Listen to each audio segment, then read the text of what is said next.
नमस्कार मित्रांनो, क्रिश अपडेट या यूट्यूब चॅनलवर तुमचं स्वागत. तर मित्रांनो, आपण पाहू शकतो की जे अमरनाथ यात्रा जी चालू आहे, तर त्या अमरनाथ यात्रेच्या विषयी आपण अपडेट पाहणार आहोत की प्रचंड उष्म्यामुळे जे वेगाने वितळते अमरनाथचे हिमलिंग आणि भाविक जे आहे सध्या आणि प्रशासनात चिंता वाढलेली आहे त्यामुळे.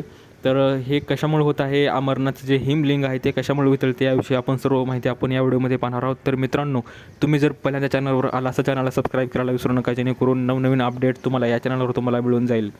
तर मित्रांनो, आपण पाहू शकतो की जम्मू काश्मीरच्या जे आपण हिमालयीन प्रदेशातील पवित्र अमरनाथ गुहेतील जे नैसर्गिक हिमलिंग यावर्षी प्रचंड उष्ण हवामानामुळे जे वेगाने वितळत आहे आणि यात्रा सुरू होण्यापूर्वीच बर्फाच्या लिंगाचा आकार कमी झाल्याने चिंता वाढल्या आहेत. आणि तथापि अधिकाऱ्यांच्या मते याचा 3 जुलैपासून सुरू होणारी यात्रा आणि दर्शनाच्या व्यवस्थेवर कोणताही प्रतिकूल परिणाम होणार नाही. अमरनाथ गुहा समुद्रसपाटीपासून 3880 मीटर उंचीवर आहे आणि तेथे गुहेच्या वरून ठिबकणाऱ्या पाण्याच्या गोठण्याने दरवर्षी नैसर्गिक हिमलिंग तयार होते. त्याचा आकार हा हवामान, तापमान आणि आर्द्रतेच्या परिस्थितीवर अवलंबून असतो. पण जूनमध्ये तापमान सध्या आपण पाहू शकतो की सरासरीपेक्षा जास्त राहिल्याने उंच पर्वतीय प्रदेशात बर्फ वितळत आहे. आणि याचे कारणे कोणती आहेत आपण पाहू शकतो की तज्ज्ञांच्या मते हिमलिंग वेगाने वितळण्याने मागे वाढते तापमान आणि कमी झालेली हिमवृष्टी ही त्यातील प्रमुख कारणे आहेत.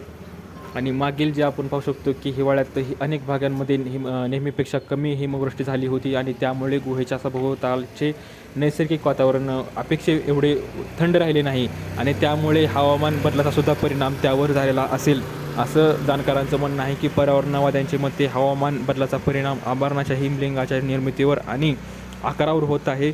काही वर्षात हिमलिंग वेळेपूर्वी अनेकदा वितळले गेले होते. तर मित्रांनो, आपण पाहू शकतो की तापमान जास्त राहणार आहे आणि त्यामुळे सुद्धा हिमलिंगावर त्याचा परिणाम होत आहे आणि ते वितळत आहे. तर सध्या अशी ही अपडेट आहे मित्रांनो. तर पाहूया आता जे प्रशासन आणि भाविक यांना चिंता वाढत आहे याविषयी. तर अशी ही अपडेट आहे मित्रांनो. याबद्दल तुम्हाला काय वाटतं की तुम्ही कमेंटमध्ये करू शकता की हिमलिंग कशामुळे वितळत आहे. तर व्हिडिओला लाईक करा, जास्तीत जास्त शेअर करा आणि चॅनलला सबस्क्राईब करायला विसरू नका. भेटूया पुढच्या व्हिडिओमध्ये अशीच एक अपडेट घेऊन. तोपर्यंत धन्यवाद.